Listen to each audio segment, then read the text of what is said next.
it's time to seize the day. Now is the time to seize the day. Send out the call and join the fray. Send out the call and join the fray. Dogs will be riding if we're united. Let us seize the day. Welcome to Buc'In the News for December 2nd, 2017. I am Brent Allen, your host, joined as always by my co-host Ren Daxt. Ren, how you doing tonight, buddy? Holy Infinity War trailer. Oh my gosh, have you seen that? I'm going to assume you have just because you said that, but there you go. Yeah, but that would be a safe bet. I did not expect that trailer to drop this early. I expected it to drop the day that Justice League came out. Oh, because that's the way Marvel rolls. Sure. But man, was that good? Yeah. Oh, I'm super excited for this one.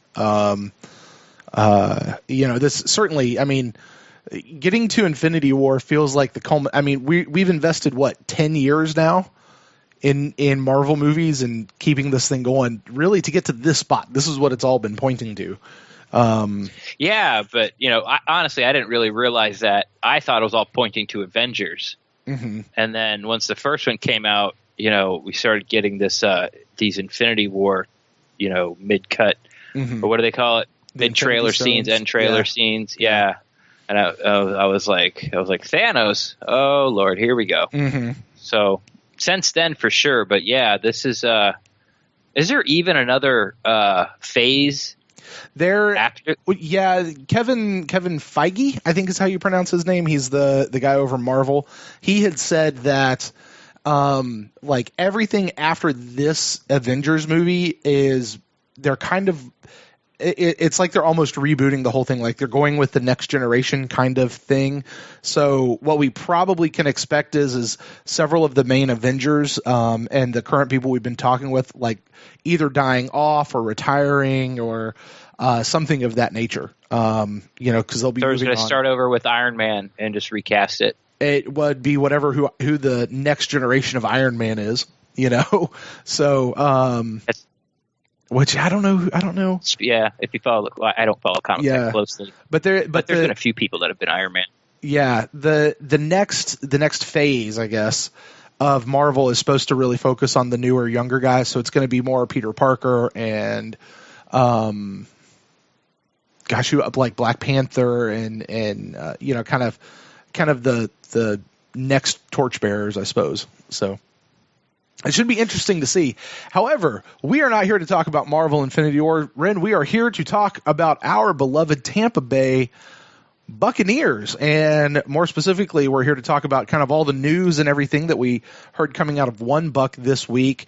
This is our third show of the week that we do. The first two really focus on the game that we just played and how they're doing with more football stuff. And this is really the headlines that come out. We'll take a look at transactions that happen. We'll take a look at the injury report as we head into the Green Bay Packers game coming up this weekend, where our beloved Buccaneers will be traveling to Lambeau Field. And I know that there's a pretty good contingent of Buc fans that are heading up to Lambeau. I wish that I was going to be one of them. I wish that I was joining them, but alas, I am not. Were you trying? I was think trying. You said that at one point. Yeah, I was trying. This was the one away game that I was really, really hoping to do because, I mean, it's Lambeau, right? If you have the opportunity to go take a game in at Lambeau, especially if your team's going to be playing the Packers, you should just do that, right? Like that's kind of it's the mecca of football, I suppose. Sure. So hard to argue. Yeah. So I wanted to do it, but just never really had the opportunity. So with that, Ren, why don't we go ahead and take a look at our transaction report right here at the top of the show. All right. Before we talk about an hour and a half, anything else that might be really fun or important to talk about. Is this where I'm supposed to say don't bury the lead? Probably. Okay. Don't bury the lead. All right, fine. Since you twisted Jameis my arm. Jameis is back. That's literally my note. Jameis is back! Exclamation point. He will be starting the game this Sunday against the Packers. He has been out for the last 2 weeks? 3 weeks. 3 weeks.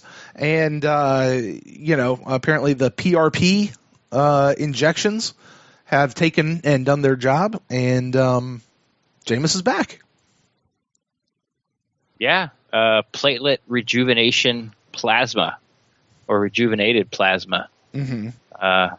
Yeah, basically they take your own blood and they put it through a centrifuge and increase the platelets, and platelets encourage healing in tendons, ligaments, and joints, and they pumped his shoulder full, pumped his blood back in there, and apparently really sped up the process, because according to Dirk Cutter, he said today on one of his All Access shows, which I find funny, he has 2 shows and they're both called All Access.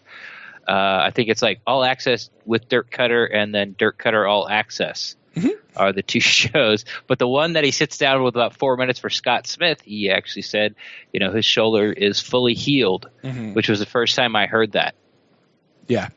Yeah. And that, I have gone on record several times saying that, I think Jameis should sit until his shoulder is fully 100% healed, not just medically cleared to play, but fully 100% healed.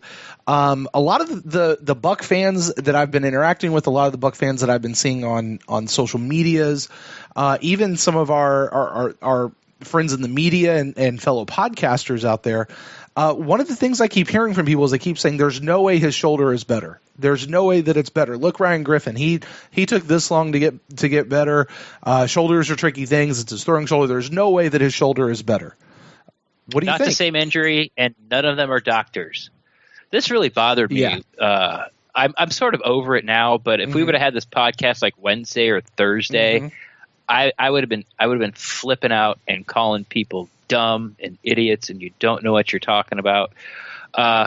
But yeah, it seems to be the narrative. There's 2 narratives. One is Jameis should play, which is where I sit. He needs to get many game snaps as he can. We want to see him, take what the defense gives him, check down, don't be so frantic, quit trying to score 10 points every time the offense gets the ball, that type of deal, which these 5 games with all the pressure off, pretty much, I mean, even if they went out, eventually they're going to be eliminated from the playoffs. Right. That is just mathematically a fact. It will happen. Mathematically, it is going to happen. I mean, well, mathematically, it could not happen, but it is going to happen. It may take to the last game, but it will happen. Right. I can sit here and say it's never going to rain again in the state of Florida, but just because it didn't rain for like a week and a half, it's going to rain again. This is going to happen. The Bucs are going to limit from the playoffs no matter what they do for the rest of the season. So I want him to get those reps. On the other side are these people that are saying it's the stupidest thing they've ever heard of behind an injured offensive line. And I think they're hanging their hat on that they think it's Jameis Winston after the Cardinals game until he finally got knocked out the Saints game. Like they think it's that Jameis Winston where his shoulder's hurt and the doctor's saying, well, you can't injure it anymore. So go ahead and play. And I think that's where these people are hanging their hat on, like, this is dumb, because they think the next time, someone touches his shoulder, it's going to re-aggravate the injury. He's 100% healed. Like, and besides, and everything else is speculation, which was making me tear my hair out. And not just that, it's the way they're saying it. Like, the people that, and this obviously is a wide brushstroke, but the people on the side that Jameis shouldn't play because crappy offensive linemen are out, which I can get into because I think that's another ridiculous argument, is that they can't see the other side. And if anyone thinks that Jameis should play, then you're dumb and you don't know football. And I was just blown away by that side of the fence not being able to see the other narrative. I get what you're saying. I just think you're wrong. But yeah, man, it had my goat for a couple of days. It really did. Like I was thinking about like calling out, friends of ours, and just being on like, you have no idea what you're talking about. You need your podcast taken away. Like you need to quit writing. Like you're not a doctor. You're not a doctor. It's like everything you're saying is pure speculation. Like your podcasting card is revoked. I like that. And you're standing up on your, they're standing up on their soapbox and like fire and brimstone. It's like you have zero facts, none.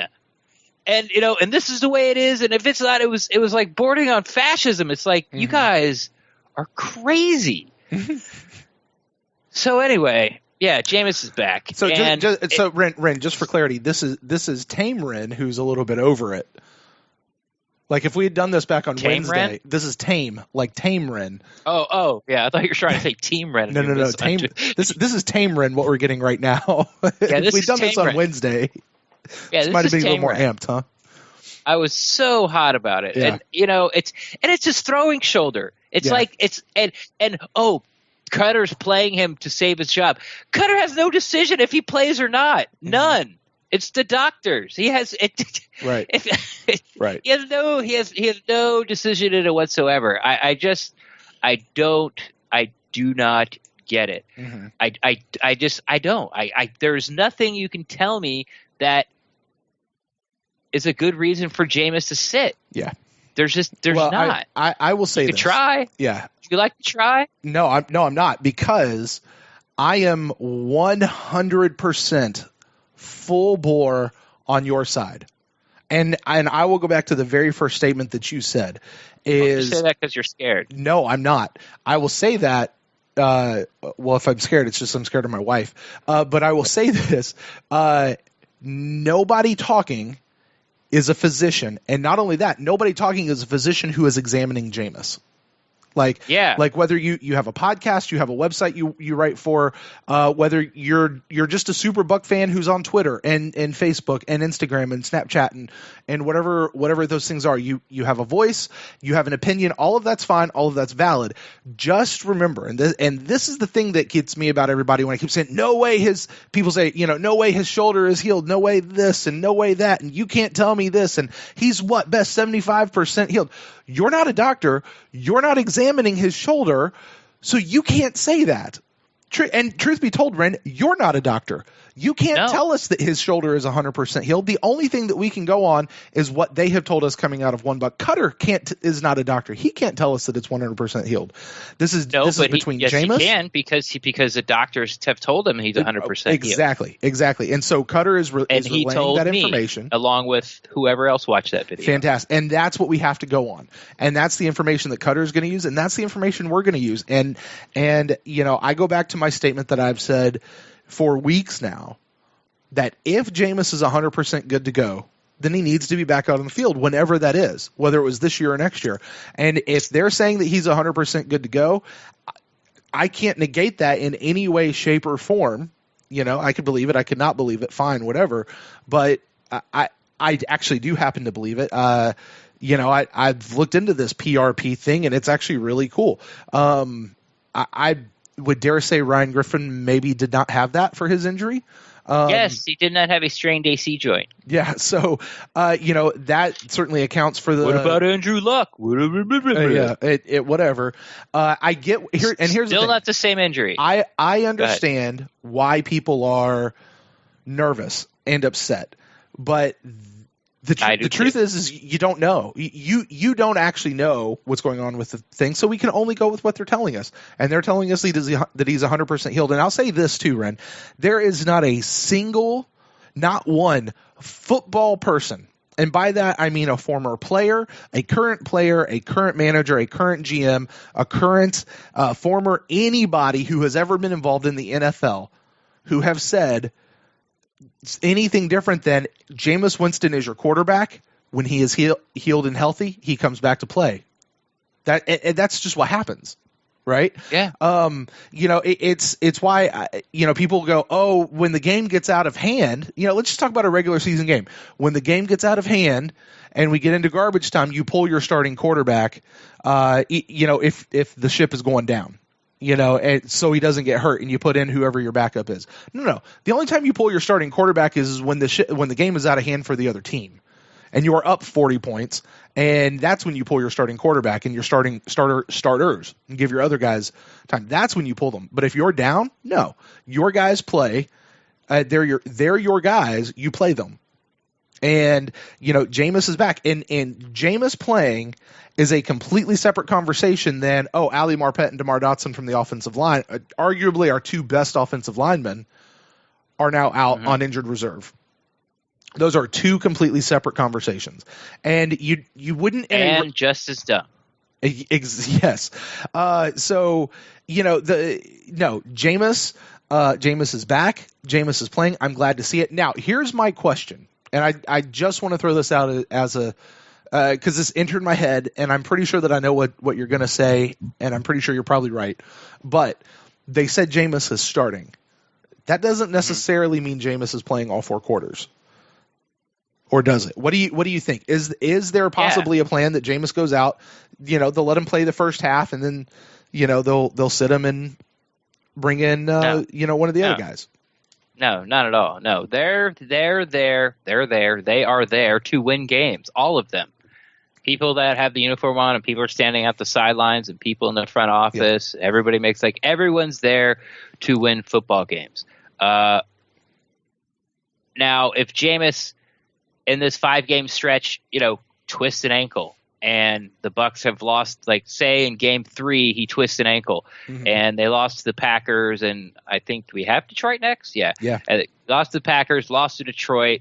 Now, we are mathematically eliminated. Jameis twists an ankle, can't run around, can't move in the pocket. Then I would love to see Ryan Griffin get in there and see what he can do. Sure. I really would. But no, this isn't going to be an Eli Manning situation where go ahead. I'm sorry, just to go back to what you're saying. You would rather see Ryan Griffin get in there and see what he can do than see Ryan Fitzpatrick get in, who has been a pretty decent backup quarterback and probably stands a better chance of winning games over Ryan Griffin at this point. Well, yeah, and it seems to be the way that the Bucs are thinking, with which we'll get into, releasing some vets and bringing up some of the younger guys to see what they can do. We have kept Ryan Griffin on the 53-man roster, except for the 8 weeks he was on IR this year, for 3 years. Right. We thought the decision was going to be made. We thought that he's going to be the number 2 this year, but they brought in Ryan Fitzpatrick. But now going forward, it was only a 1-year deal with Ryan Fitzpatrick, so we have to find out where we've never seen him take an NFL snap. We've only seen him play with some of the 2s, most of the 3s, a lot of the 4s in preseason. I've said many times that if everything was equal as far as draft choice, years of experience, who the coaching staff liked, and you went based just off of preseason training camp, Ryan Griffin won the starting quarterback job. Yeah. He did. And it really wasn't that close. I'll be honest with you. It wasn't. Now you want to throw in the tangibles and draft picks and all that stuff. Yes, Jameis, our starting quarterback of the future, higher ceiling, blah, blah, blah, blah, blah, all that stuff. That's not what I'm saying. What I'm saying is before I would as a fan, I would like to see, and I think the Bucs would too, to see what Ryan Griffin can do with the 1s and see what he can do. Because at the very least, if he does ball out and does very well, eventually down the line, you could turn him into a 2nd-round draft pick. Sure. Possibly a 1st-round draft pick. Most definitely a 3rd-round draft pick. So that's what I like to see. But no, to answer your question in a very long way, no, they're not going to play Jameis a half and then switch it up. That's not – he's there. These last 5 games are to see what he can do, see what he's learned. I mean, before – let's face it, before he got – hurt in the Arizona game, he was playing really good football. He threw for 300 yards 3 games in a row. He had some interceptions. He did have some moments in some games where he sort of went back to old Jameis. But you say that, and you're right. But I will go back and actually also say that the interceptions he threw were not out of line compared to the yards and the touchdowns that he was throwing.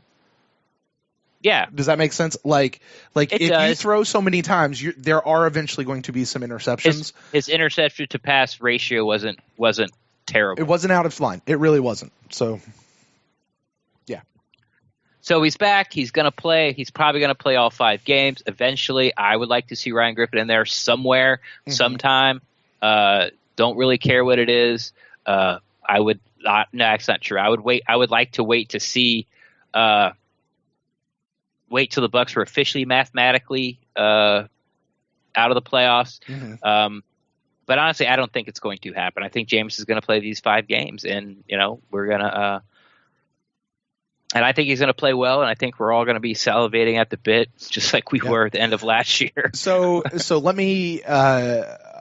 By the way, everything you said there, I'm with you on. 100% with you on. Let me ask you this. So a couple of things that Jameis said in coming back.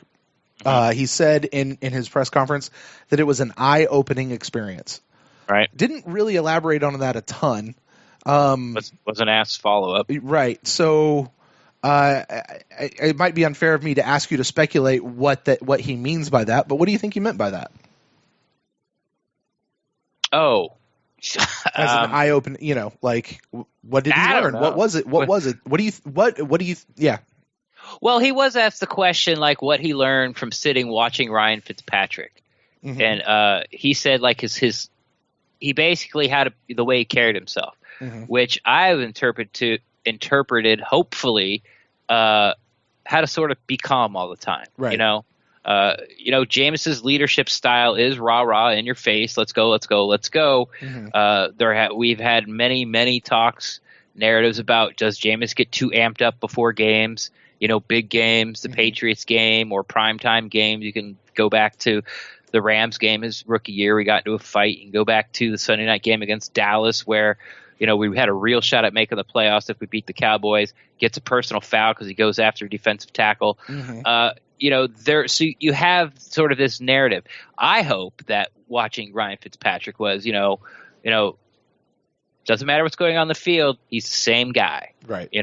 Right. He's just, And with that, because I've also said the same thing since we've seen Ryan Fitzpatrick come out, was I hope this is the thing that rubs off on Jameis, is this calmness, this coolness, this collectedness, right?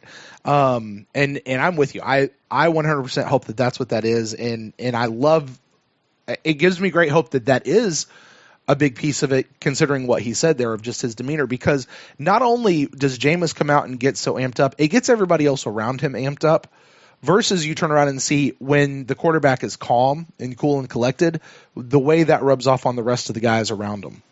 So yeah, hopefully that's what, Jameis has to come out and be Jameis, right?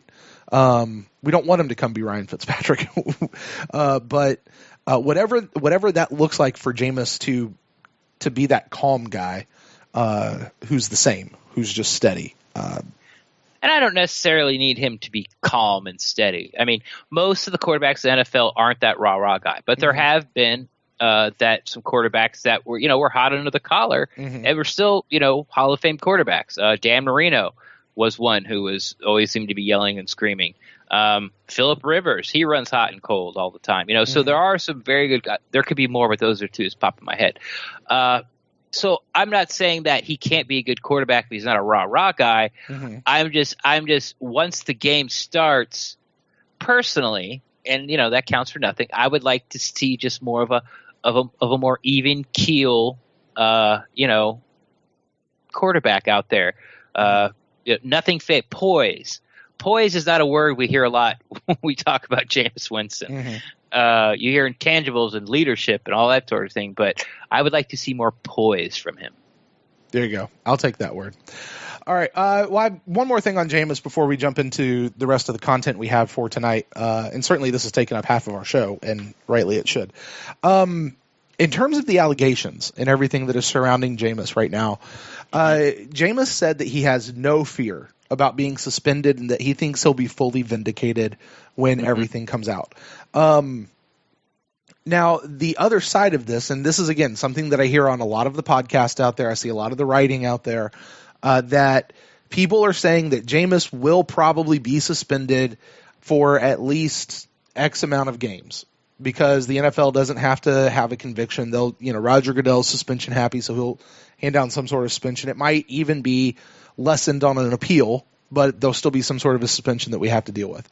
Jameis says that he has no fear about that and that he does think he'll be fully vindicated. Are you worried about a future possible suspension with Jameis? Yeah, we'll leave it with that. What do you think? Am I worried? Yeah, I'm worried. Just because you don't have to be convicted or even charged as a citizen of the United States to be suspended by the NFL for your off-field behavior. Right. We've seen it.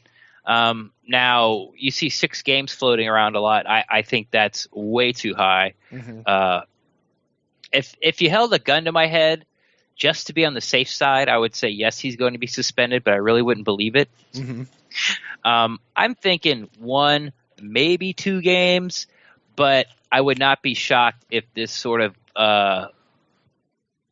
doesn't, go. And this might be me just as a fan speaking, but this might just all just go away and nothing happened, because it seems that Jameis is so invested and is so has gone all in as this. Hey, I didn't do it. I had nothing to fear. She was wrong. There was other people in the car. Once that is proved or disproved, then one of these people is an absolute liar. Because she's saying he was the only one, and he's saying not only was it not the only one, there was another person as well. So once that comes out, there was 3 or two other. Two others. Well, 3 total is what I mean. Yeah, 3. Yeah, exactly. Yeah. So one of these people is lying through their teeth. Right. And there's so many layers to this where you can take it. The guy that stood up for Jameis is the same guy that stood up for him in the rape charge. The Uber driver who now is saying, Uber who brought out these. Well, I don't know if she really brought out the claims or they were dug up, but she hired the same lawyer that got the civil lawsuit, got money for the girl from Florida State. Right. So you could. There's both sides where he's like, she has me on retainer. Well, I don't know. No one knows who the Uber driver is. But if you're Uber driving, you usually don't have enough money in the bank to retain a lawyer. Yep. That's just, so he's probably, and once again, speculation, he's probably doing it pro bono, which of course means for free. So he's doing publicity. I would out on that, and I don't know. This is pure gut feeling. Okay. Right. I want that very clear because I don't want anything bad legal to happen to me. I would assume that he probably sought her out to offer his services. That would make sense. That it just makes sense. I don't know. So allegedly he sought her out to offer his services. She might have had the thought of, hey, this guy's been charged before. Let me go find that lawyer who kind of won the case, kind of didn't.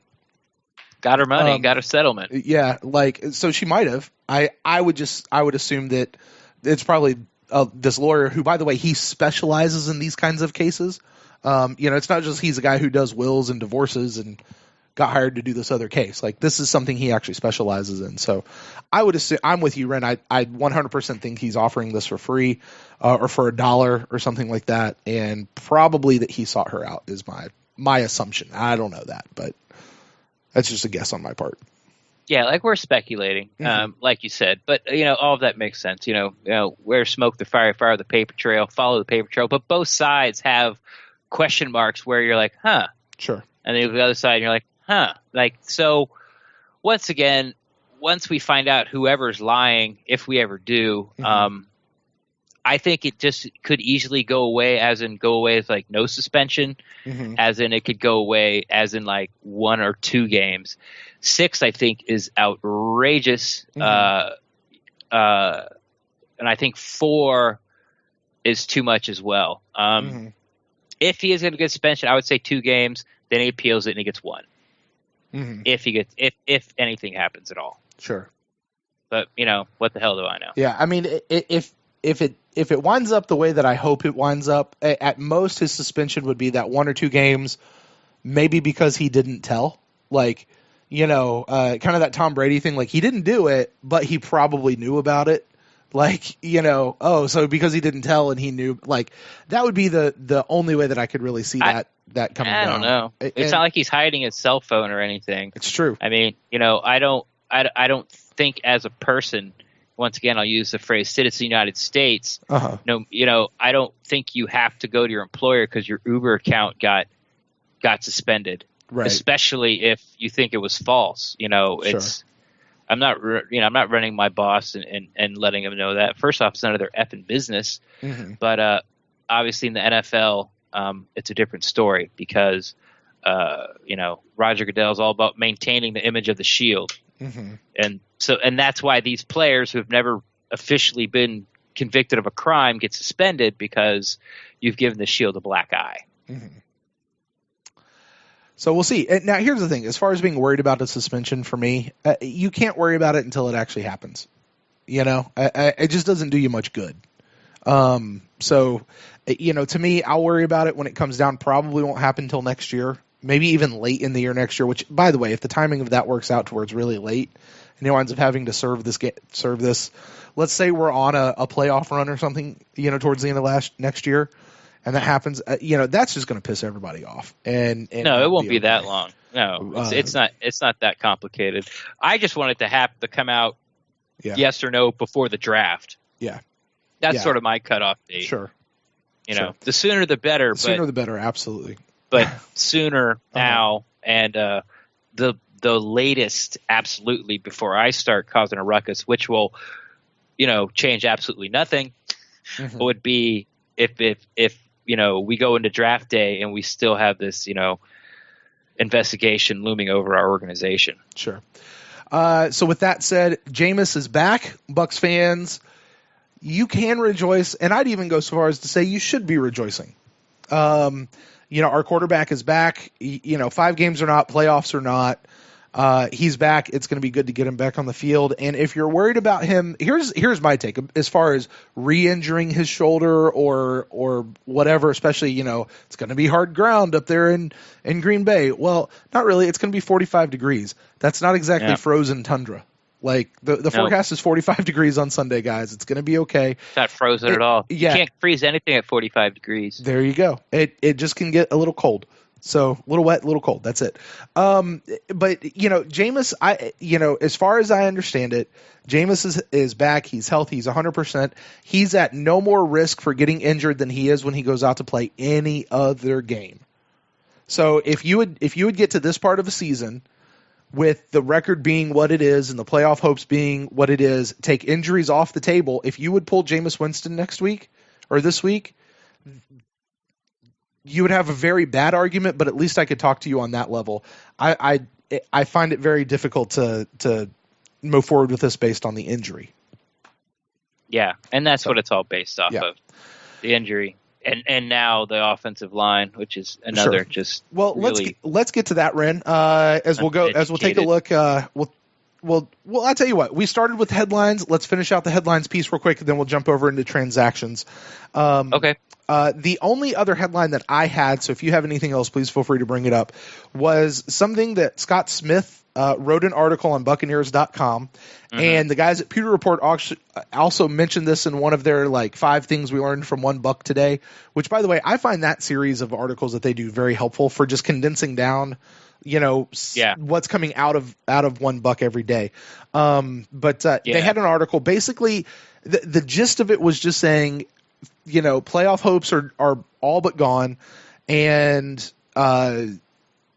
there's 5 games left, but the players are still really, really motivated to go out and play super well. Like, they're not tanking the season. They're not just throwing up their hands. And this is just from the guys on the inside. Like, the Pewter Report guys said it. Scott Smith also said it. These guys really feel like they still have something to play for. And I love that, because I am in no way, shape, or form a fan or an advocate of tanking the rest of the season just to get a higher draft pick or anything like that. I want these guys to go out. I want them to play as hard as they can. I want them to win as many as they can. And if they win out, awesome. I doubt that's going to happen. I have said 3-2, maybe 2-3 is about what I think we're going to wind up the season, which puts us. It's going to put us at 6 or 10 or 7 and 9 if I turn out being right. So, but I like that report. That's something that stood out to me. Yeah, and there was a little grumbling during that 5-game losing streak how Cutter's lost the locker room. Obviously, that turned out to be fake or a lie, or they've actually said it's just the opposite. Agenda. They've said it's just. I've heard that from multiple sources that Cutter has not lost the locker room. They're still with him. Yeah. So yeah. No, I agree. No, definitely what you're saying, I've read it and seen the reports as well. I'm just wanting, because apparently I'm calling you out stage of the evening. That there were certain beat reporters that said that Cutter had lost the locker room, and it was obvious, and even a blind man could see it. Just dumb stuff like that. So that hasn't happened. I don't think Dirk Cutter would ever lose a team, and it's just the way he is. He doesn't throw his players under the bus in the media, and he doesn't lie to his players. Sure. And and that's it. And what more could you really ask for from your head coach? You might not like the scheme, you not like being the way you're used. It seems like his door is always open. Remember that meeting he had with TJ Ward about a month ago, where someone's like, TJ Ward complained he wasn't getting enough playing time, and he's like, that's funny, because just yesterday, I had a conversation with TJ Ward. Yeah, and I told him you need to do A, B, C, and D to get more playing time. So I'm not surprised by it. I understand that it has sort of to be a narrative right now. It's something you have to talk about, even if you think it's absurd to talk or write about it, of him losing the team. But you have to, because a team that's on a 5-game winning streak, then you come back and win 2, then you lose your 3rd division game and haven't won any yet. This is sort of where, all in that area, and you're, a breath away, hair's breadth away from being eliminated from the playoff. This is where the team starts to teeter. This is the time of year where it's either, they start playing for each other. I shouldn't say start, but they continue to play for each other. Sort of circle the wagons, or the locker room starts to split, and you hear people talking. I can't wait to get out of here. This is my last year. I'm going to retire. All that type of stuff, which seems not to be going on. And honestly, I don't think a team that Dirk Cutter's the head coach of, I really don't see that happening. I just don't. I think he commands at least that much respect from the players, where they wouldn't. They're conscious enough, even if they feel like they want to get the hell out of there, they're conscious enough and like him enough that they wouldn't say anything publicly. Yeah. I think if he has quote unquote lost anyone in the locker room, it's going to be on an individual basis, and that individual will not be back next year.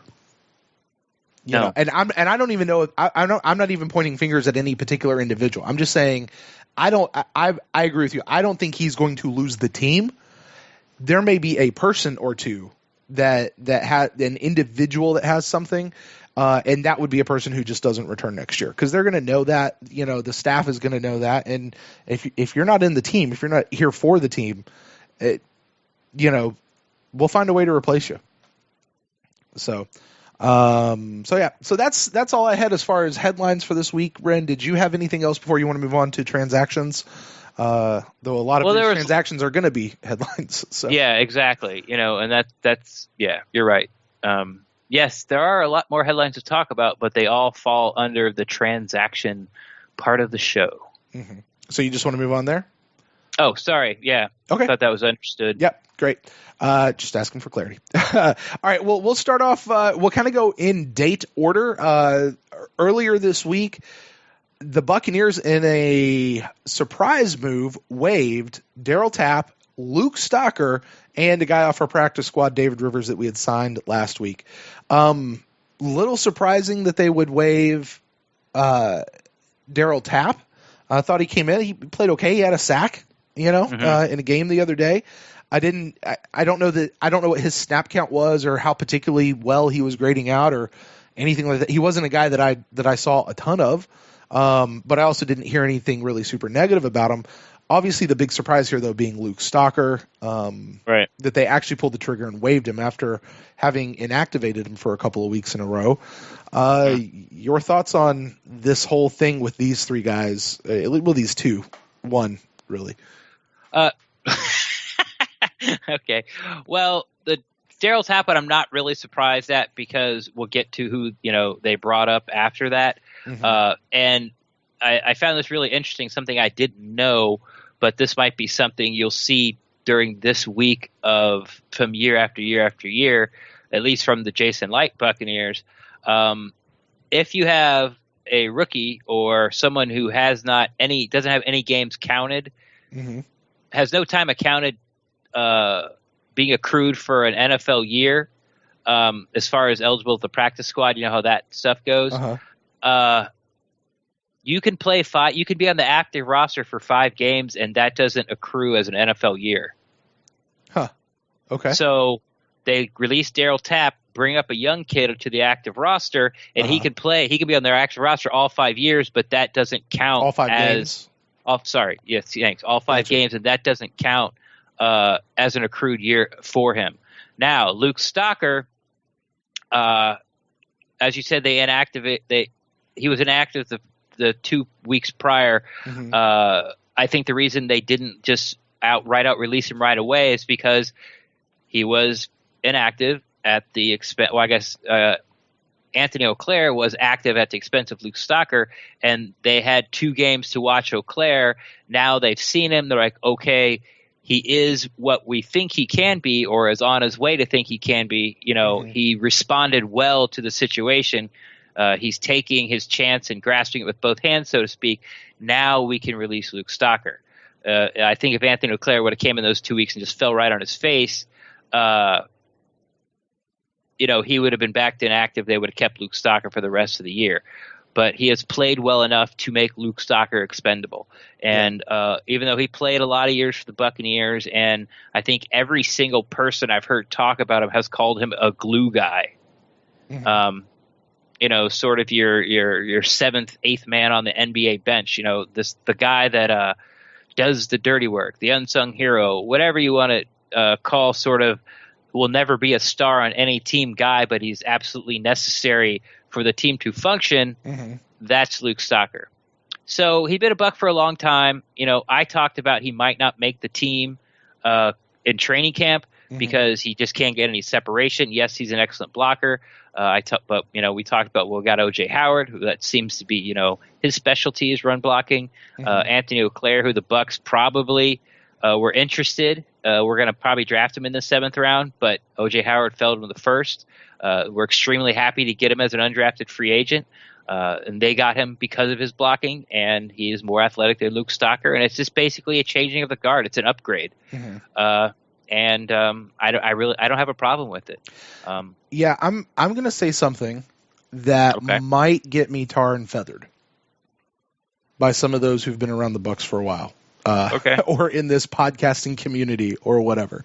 The one thing you keep hearing about Luke Stalker is he is by far, hands down, the best blocking tight end that we have.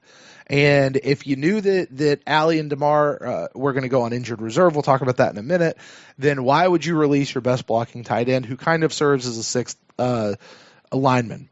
Right. And blah, blah, blah. And while that may have been true in years past, the film work that I have done this year, and granted, I'll say that it has been limited. I've not done every single game, maybe about half of them. Luke Stalker has not looked that great to me in what I have seen in the film work. In fact, there's been a couple of plays that I've put out on Twitter for him specifically where he missed his coverage. He completely missed his man. I'm not saying that Auclair is better than him, but I think Auclair has been at least as good as him. And to what you said, Luke Stalker, all due respect to the man who has been here for, what's he been now? Nine seasons, I think he's been around. 7 seasons, something like that. I don't think they've all been the Bucs. Yeah, he's been around for a while though, right? He's been around for a while. Luke Stalker, let's just face it, he's at the end of his career. He's on that tail end. Now, I don't know if this means that his career is over. He may or may not get picked up by another team. But with the tight end stable that we have, the only concern that I have with this, and we talked about this in the preseason when we were discussing whether or not Luke Stalker might be he was one of the guys that we always had as a potential surprise guy. Sorry, what? I cursed. We drafted him. Oh, yeah. I was going to say I did not know that. I felt like Luke Stalker. When did we draft him? Do you have that right there? 2011. Okay, so this would be his 7th season. So he's been good for a very long time, and as you said, I just don't feel like he's been that great this year, and you get the upgrade with Auclair, kind of a younger model. It makes sense to me. It makes sense to me, and all due respect to what he's done for the organization, and thank you.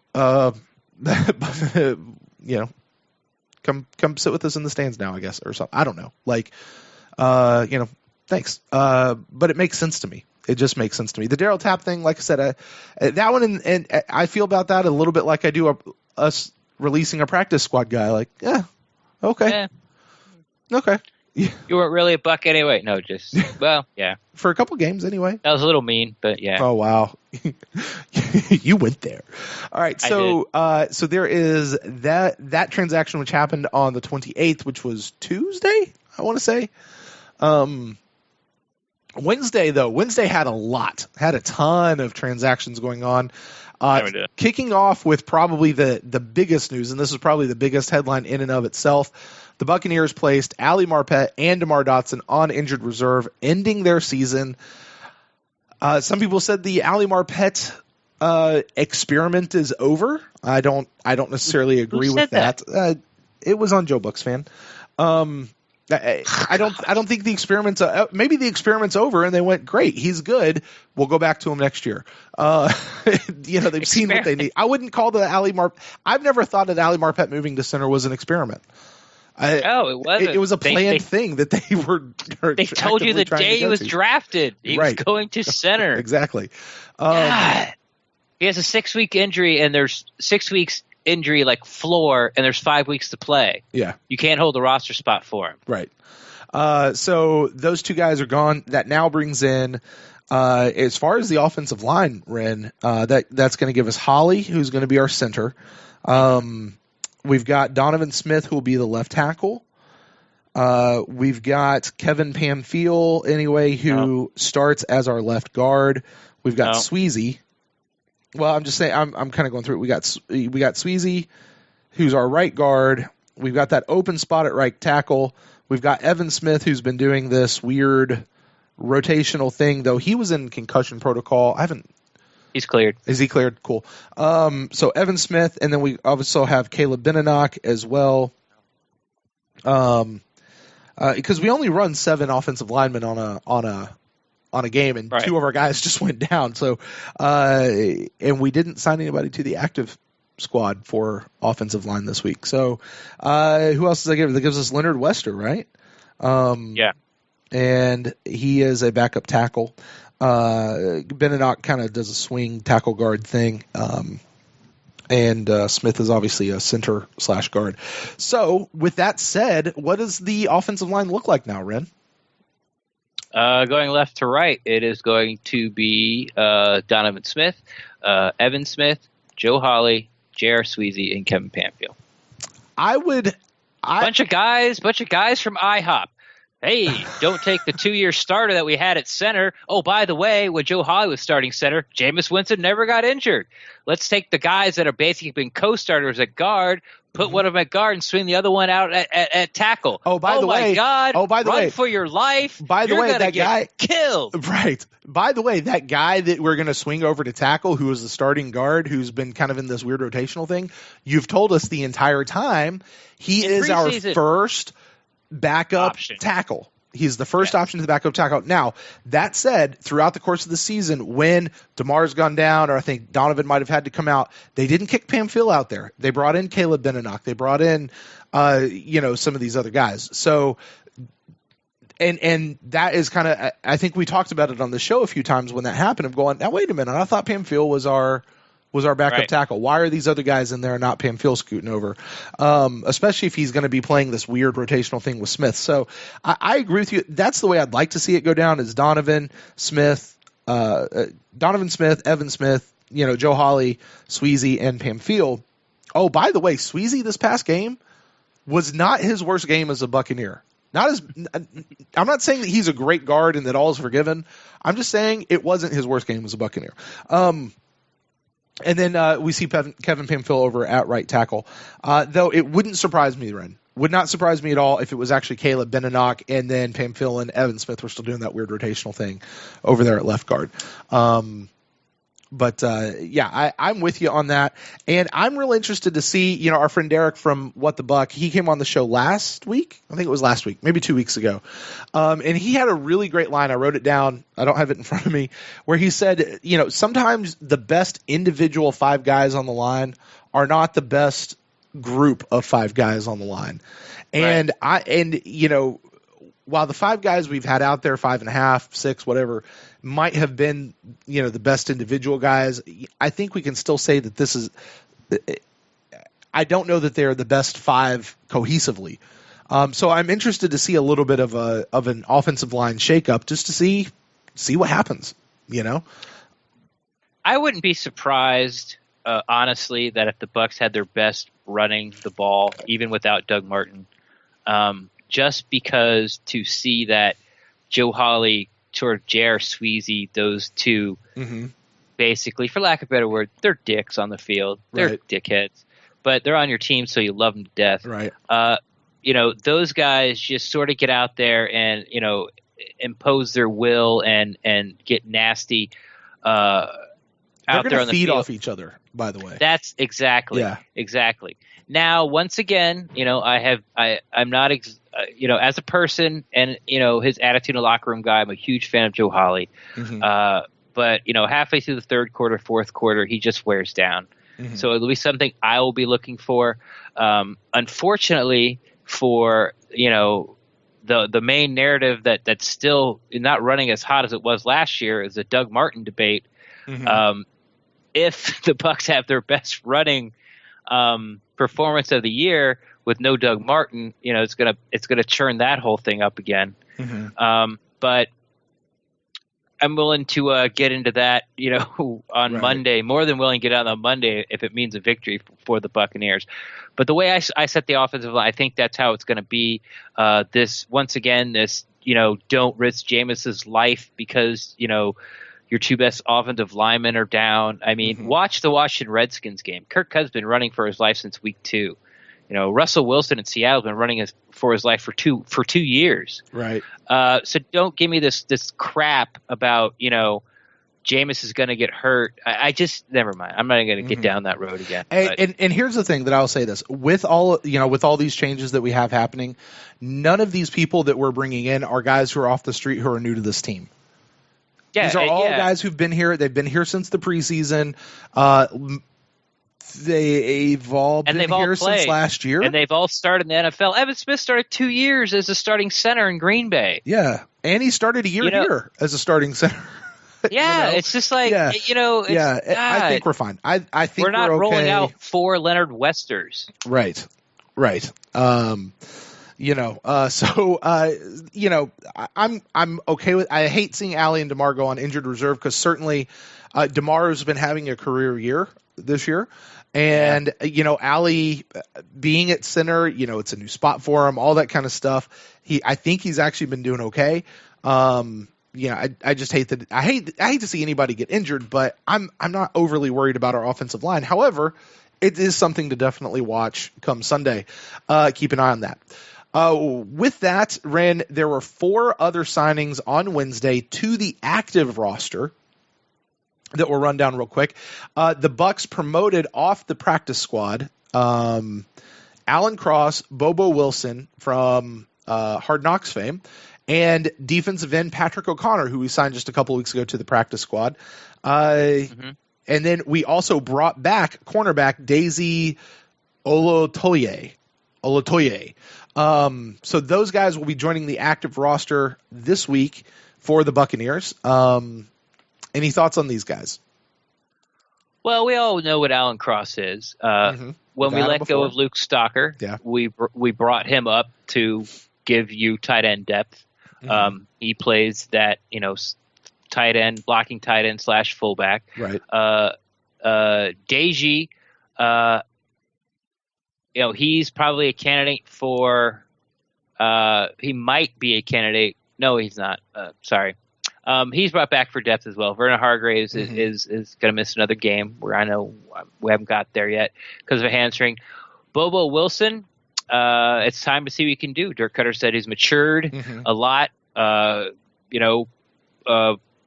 to Florida State, fast, exciting player, but he's starting to understand where he needs to be in routes instead of just running around and being the fastest guy out there. He also brings some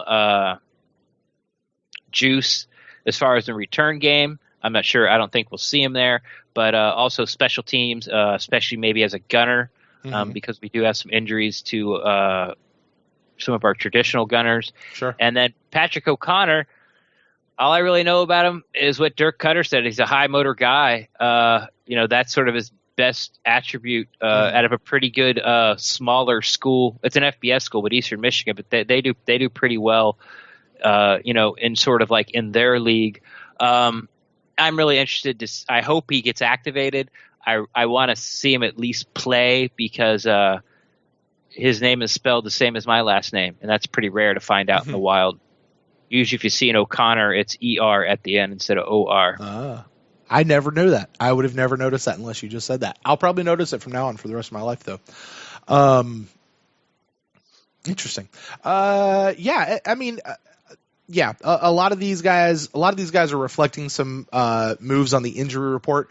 I didn't know though, Ren, until you had said earlier in the show that you can activate a guy for 5 games in a season and it doesn't actually count against a year towards making him practice squad ineligible or anything like that. So to see I just Bobo learned that Wilson this week. That's good to know. To see like Bobo Wilson especially, but even Patrick O'Connor, who I don't remember if this is a rookie year for him or if he came over from another team. So, it would make sense. This is a time to elevate guys and see what you got in them. Bringing in, you got Eau Claire and Cross in exchange for Stocker. It works. Daisy Olatoye, we'll get there in a minute, but we got Josh Robinson as a cornerback who is going to be out for this game. So, the moves just seem to correspond to a very deep injury report that the Buccaneers have. A couple other signings. These are all to practice squads. We've got a running back, Dre Ogunbowale. We have a tackle. I have that. You do? Oh, you said it right. Did I?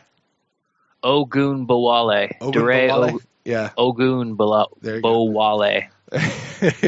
We've got a tackle, Brad Seaton. We re-signed Patrick Gamble as a defensive end. We released him a couple weeks ago to practice squad.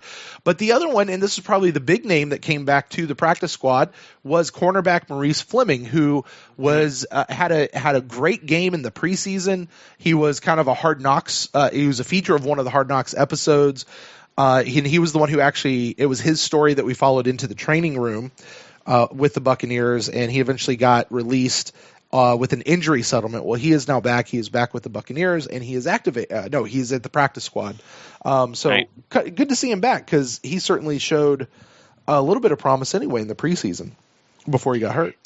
Yeah, he blew his knee out in the Jacksonville game, so he blew it out early. I mean, I'm sure it's starting to come back to some of the Buc fans, or they already remembered, was, he told – I can't remember who he told, but, in the huddle, it's like, I just blew my knee out. Yeah. But he stayed and kept playing. Yeah.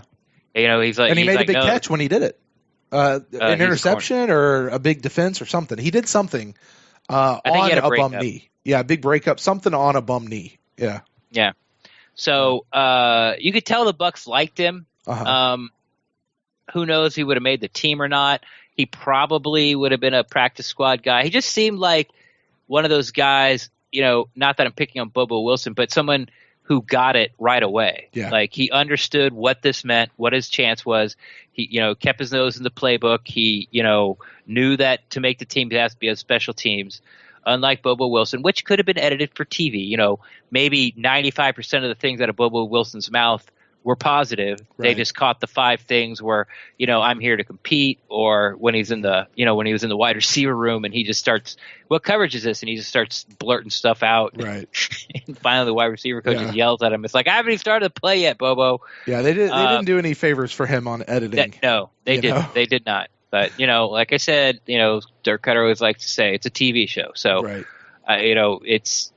You can't necessarily judge Bobo Wilson's off, 30 seconds worth of sound bites. Yeah. And then you compare that to like Maurice Fleming, where they showed him there before dawn doing the extra workouts and. That's right. Yeah. He the shed. Yeah. That's right. Yeah. It was all that shed, kind of pull stuff. All the stuff out. Sun wasn't even up yet. Exactly. Yeah. Yeah. Which just makes you like a guy like that, right? So. Yeah. Exactly. But anyway, so he's back. And like I said, a couple other guys. These are all practice squad guys. So 4 to the active roster, 4 to the practice squad. There are a couple of guys I want to talk about. Okay, go ahead. This Brad Seaton was actually drafted. Tennessee drafted him. It was a 7th round pick, and it was a weak class for offensive linemen. But this guy is a giant. Like, now that Dot's gone, I think he's probably now the biggest guy on the team. He's Dot size. He's 6'8", 325. Oh my gosh. Yeah, this guy is a monster. He makes me feel small. Oh my god. Yeah, he is huge. I read a little bit on his bio about he moves surprisingly well for his size. Good athleticism, stuff like that. But he has to work on his footwork. Just something you would imagine a guy coming out of small school with that size. Sure. If you're that big, coming out of high school, if you're not playing for Iowa or Wisconsin or Alabama or something, you've got some boxes that aren't checked. But but he did get drafted, so there's that. And I'm gonna try to get his name right. Dare Ugumbal. I even said it wrong. I have it broken down right in front of me. Dare Ugumbawale. Ogunbowale. Dare Ogunbowale. Okay, there we go. Wisconsin guy, but he is. I'm sorry. Ogunbowale, he's from Wisconsin. He's Wisconsin. Yeah. From the heartland of America. He went to the University of Wisconsin. But what I found intriguing was he has great hands, and he caught a ton of balls in college. Cool. 1 year, 36 for 300 yards and a TD, 24 for 208 and another TD. He could be, because Charles Sims is in a contract year, he could be Charles Sims' possible replacement. Wow. Just a rookie. He did go undrafted, but runs with good pad levels, all the kind of stuff you see, but he's just not sort of like a between the tackle runner. But he's got very good hands. That seems to be his strength. So looking forward down the road, I think these are 2 guys, the Brad Seaton, the tackle, the ginormous guy, but definitely, darn it, Dare Ugumbowale. I hope we sign him and he stays around for a long time, just so you have to keep saying his name.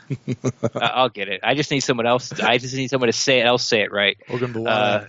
Yeah, I need Greg Allman. And shout out, by the way, that's where I learned that rule about you can be pulled up from the practice squad in 5 games counted and doesn't accrue as a full season. I got that from Greg Allman. He's a smart guy. But I think this Dare guy or Dare will be somebody that possible will get a futures contract over the summer. Okay. As a possible, like Charles Sims out in space, 3rd down back replacement. Sure. Yeah. Certainly while I think they figure out what they're going to do with Charles Sims here this year. So, very good. Well, that is going to do it for our transactions. We are running up on our time, so why don't we try to get through this injury report pretty quick. We'll go over to the Packers injury report. The big 2 are just a couple of people who are out, Kevin King and Ty Montgomery. They're both going to be out. One's a cornerback, one's a running back. Ty Montgomery sounds familiar, but I'm not overly familiar with Kevin King. Are these impact players that we should, be thanking the gods out there? Well, Ty Montgomery. No. Yeah, I mean, the guy, the person that we should be thanking the gods are isn't playing, has been out for 5 weeks. I remember that injury. Oh, it was so sad. Anyway, sorry. Go ahead. Yeah. Well, Ty Montgomery's was ended up being their starting running back all the way through last season. Once they sort of discover him, he wears 88. He's like converted wide receiver. But then Aaron Jones, they sort of found halfway through this year and was doing very well, but then got hurt. He's questionable. We'll see if he's back. Right. And King, the cornerback, the Green Bay sort of stuck where we are as far as defensive back. You know, cornerback is a big complaint up in Green Bay, and whenever they go up against like a true number one wide receiver, they have no answer for him. You saw it with Antonio Brown, but a lot of people don't have answers for Antonio Brown. But when Julio Jones plays the Packers, he destroys them. Yeah. So if Jameis wants to feed Mike Evans the ball, could be a big week for Mike. Could be a big week for Mike because they don't have the guys to cover him, and the guys that one of the guys that they did have is out. So they're even a little, the cover's a little more bare there in the cornerback pantry. Sure. One of the guys who will be back, Clay Matthews. Obviously, we know. He's is he back or is he questionable? Well, he's questionable, but they're saying he's going to be a go for the game. So, he's certainly probably the biggest name on the injury report that they have over there. Is there anybody else on the Packers side that you want to talk about? Because I'm not really. Just Clay Matthews, real quick, that he's been out for a few games because of that groin. So. It could be one of those things where he tweaks it and gets out again, which we hopefully. Another huge complaint with Packers fans is their pass rush. That's it. It's shocking. Pass rush and cornerback. Where have you heard that before? And a backup quarterback. And Packers fans are very excited about the return of Clay Matthews. But obviously they're better with him. But groins are tricky and fickle, and I think he's only missed like 2 weeks. So that might be a little. It's not a hamstring. Who knows? I'm just speculating and hoping maybe he twinges it in the cold and has to go out again, but probably not. All right. Looking over at the Buccaneers, let's go ahead and start with the people who are listed as out. Robert Ayers is out with a concussion. Vernon Hargreaves is out with a hamstring. Doug Martin is also out with a concussion. TJ Ward is out with a concussion. None of them participated at all. Robert Ayers did participate Wednesday and Friday, limited. Vernon Hargreaves, like we said, is out with a hamstring. And then Clint McDonald is out with a back injury. Did not participate all week, and he is out. So that is 6 people that the Buccaneers have declared out. That is 6. Josh Robinson is also out with a hamstring injury. They've had him listed as a position of safety, but that's not right. He's actually a cornerback. But we all know he's our gunner and special teams captain. Right. No, they moved to safety this year. Oh, they did? Oh, okay. He's been listed at safety. They switched him and Brian Smith. Oh, okay, I see. He's been listed at safety since training camp. Yeah, they'll put him wherever they want him. Yeah, exactly. If push came to shove, they'll put him where they need him. Yeah. We don't have any quarterbacks. Oh, Josh can't play. He's a safety. Yeah, no, they're not doing that. And Josh is he's our special team guy. He's our special team captain. Yeah. So those guys are there on the questionable side. Well, actually, before we get to the questionable, the people who are going to be in, who are listed on the injury report: Robert McClain, Gerald McCoy, and Evan Smith. Evan Smith had a concussion in the game this last week. He was full participation, so he will be a go. Gerald McCoy, all full participation all week. He will obviously be a go. And Bobby McClain, with that lingering shoulder injury, I think he was on just so that he could come off the injury report for next week. So we'll see all 3 of those guys. The questionable guys, this is, and I remind people under the terminology rules for this year, questionable is kind of the new probable. Cameron Brate is questionable with that hip injury. Deshaun Jackson is questionable with a foot injury. Leonard Wester is questionable with an ankle injury, and he was only listed on Friday. So this must have been something that happened in practice this week. And then Jameis Winston is listed as questionable, but I guess the only thing that's questionable is if he gets out there and he starts warming up, and all of a sudden everything goes bad. He gets hit by a meteor. Yeah, gets killed by a sniper. I think if he gets hit by a meteor, it'd be a meteorite. Okay, is that true? I think it's meteorites when it hits. hits Earth. But either way. But when it first hits him, it's still a meteor. It's a space rock. At the end of the day, it's a space rock. If it's an Jameis gets hit with a space rock that enters Earth's atmosphere that technically gets changed to the name meteor, and then once it hits the Earth and you can still pick pieces of it up, that's a meteorite. Gotcha. So when it actually hits Jameis Winston, it'll be a meteor, and Jameis will catch it and throw it because his shoulder is healthy. And Mike Evans will drop it for a touchdown. Just kidding.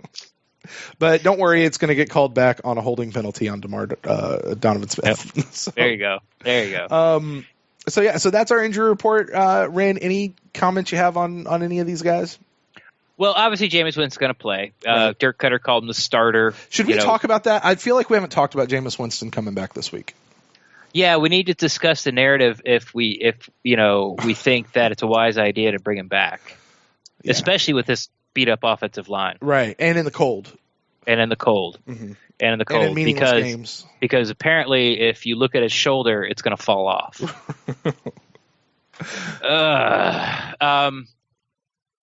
Also, today's presser, Dirk Cutter more or less said Cameron Brate's going to play. So they're just, he was limited, but he'll be there. He's going to dress. He's going to play. Deshaun Jackson, I also think is going to play. Mm-hmm. And Leonard Wester, that's sort of, I'm going to say he's going to play. First off, they need him. Mm-hmm. Because like you said, they dressed 7. And they have, they got the 5 and 2 on the bench. The only person that's left is him. You got him and Caleb Benenoch. If the starting lineup goes the way I said it did, with Panfield kicking out to right tackle. Right. And like you said, it just happened today. So either like he twisted it late Thursday, or I don't know if he twisted, got stepped on, whatever. Mm-hmm. Maybe somebody stepped on it and he sat down the rest of the game with practice with ice on it. Sure. And you have to put him as limited. So I expect.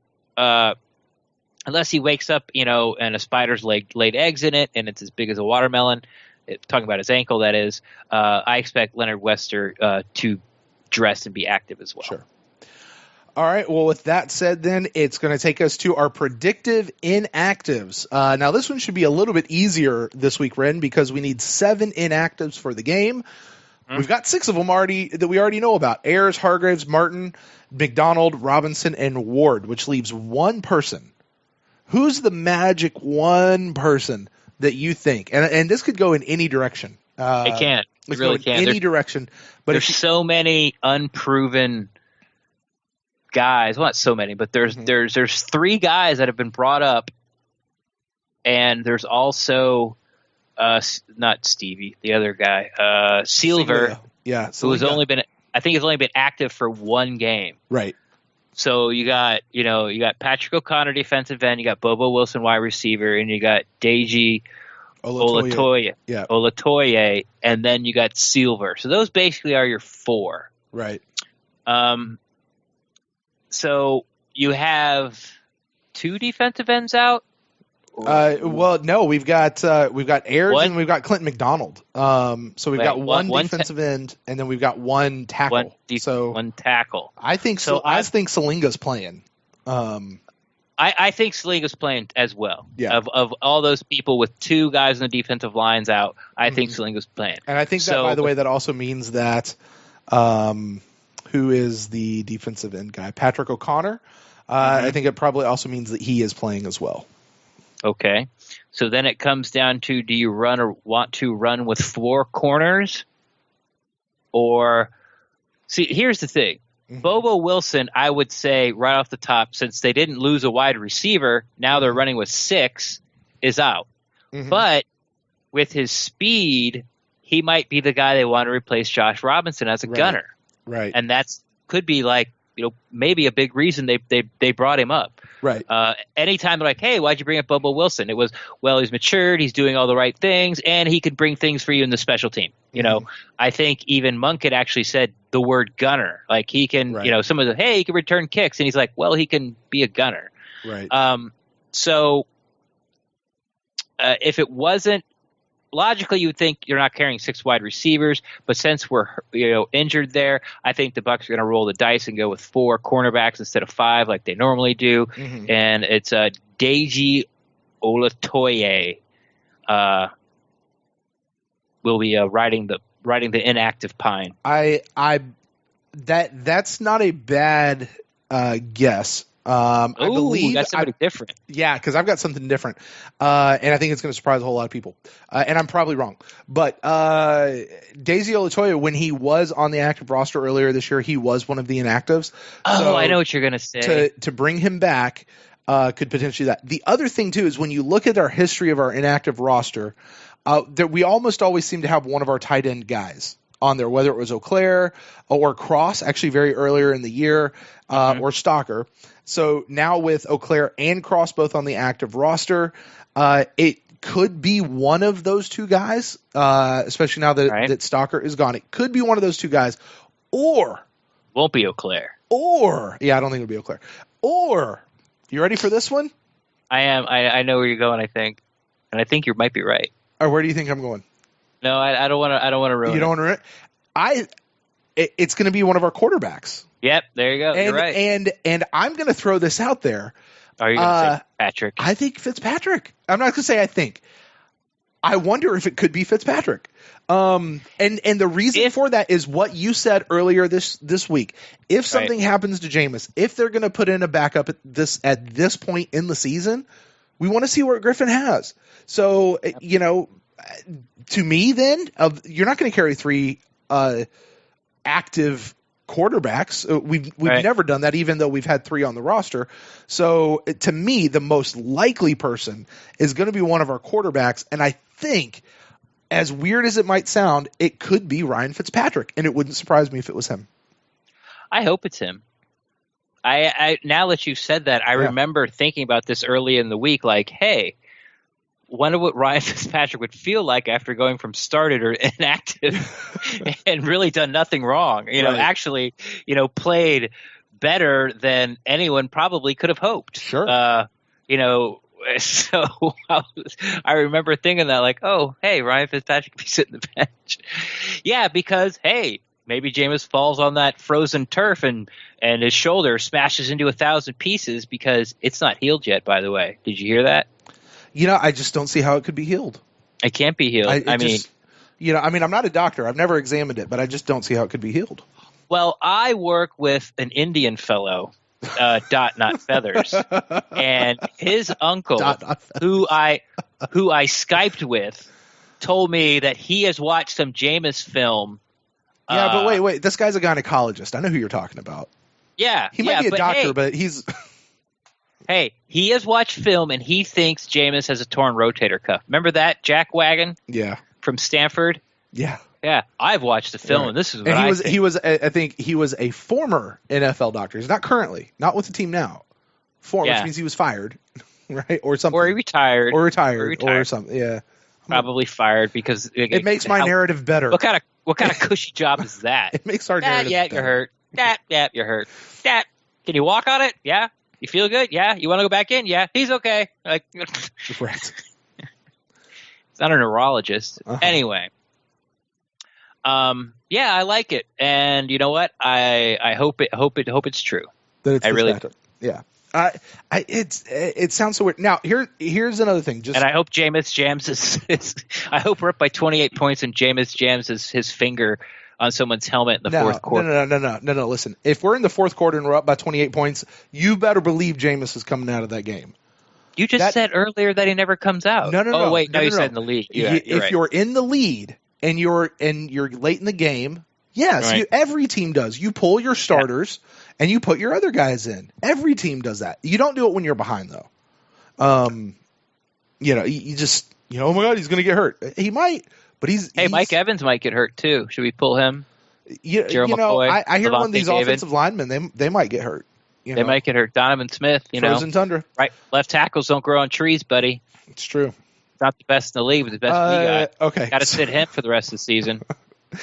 In case anyone's curious about how we feel about this whole thing with Jameis, effing Jack Wagons. Okay, well, guys, that's really going to wrap it up. I was going to talk about Fitzpatrick a little bit more, but I sorry. And we're already at an hour and 20 minutes on this show. So, are we really? Yeah. So thank you to everybody who is listening to us. This is kind of your Saturday weekend. Primer is not the right word. This wrap up. This is more of a wrap up from the week. All the headlines and everything that we really didn't get a chance to discuss fully on the previous shows. We do have 3 shows a week here at the Pewtercast. It all starts Sunday night, 9 o'clock with our instant cast. You can call in. You can join us in the chat room. We'll be live at mixler.com/the Pewtercast. So you call in, tell us about your thoughts on the game. Who knows what's going to happen. Ren, I think you and I are both predicting wins for the Buccaneers on this one, legitimately so. Not just fanboy wins. So hopefully that will be the case. We'll definitely get to see Jameis back, so it should be good to hear from that. And listen, if you disagree, if you think Ren and I are crazy, call in. We'd love to talk with you about that. So you can do that with the instant cast coming out later in the week. Unless you're Brian from Memphis. Oh, we like Brian. Just kidding. I love Brian. Yeah, he's good. Bring another topic. There you go. He did last week. He did. With that, our final thoughts show comes out later in the week, kind of in the midweek, where we wrap up our thoughts on the show and also take some emails from your fellow fans. And then this being the third show that we have, our Buck in the News, where we talk about all the headlines and everything that came out. So thank you to everybody for joining us. Ren, why don't you tell the folks out there where they can get in touch with you on the internet if they want to talk to you while the game's going on? As long as we're winning. Yeah. As long as we're winning, yes. You cannot find me on Twitter. Actually, you probably can now. Now that the season's over, I had a rule. If you haven't heard previous episodes, where I've told Brent many times to stay off Twitter during the game, a Bucs game, especially if we're losing, because you get drawn into these arguments, and because everyone's heated because our favorite team, the team that we follow, love, is losing. But now. I think that with the season in my head being officially, at least the playoffs lost, not the season over, obviously, that you might find me on Twitter during the game. But if you do want to find me on Twitter during the game or after the game or before the game, at Rendax, REN_DAXT. I'm always down to talk Buccaneers football. If you have a question, you can DM me or just at me. I'll be happy to answer it for you. And if you disagree with me, which I think a couple people out there might, there's actually been, just to make the show a little longer, there's actually been a Twitter, I guess, back and forth between 3 Buck fans on my feed. I just started it, and they never sort of dropped me for the conversation. So you keep getting tagged?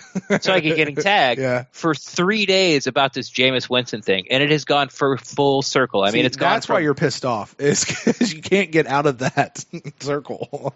No, I could just be, hey guys, just drop me out of the circle, and maybe they would, maybe they did, but I'm just watching it. But it's gone from from people talking calmly. Well, it always starts out, usually like, what are you talking about? You're dumb. And then, they go back and forth a little bit. Then they start talking calmly. Now it's gone to full circle about morally inept or morally vacant. And it's been fun to listen to, or at least read, I should say.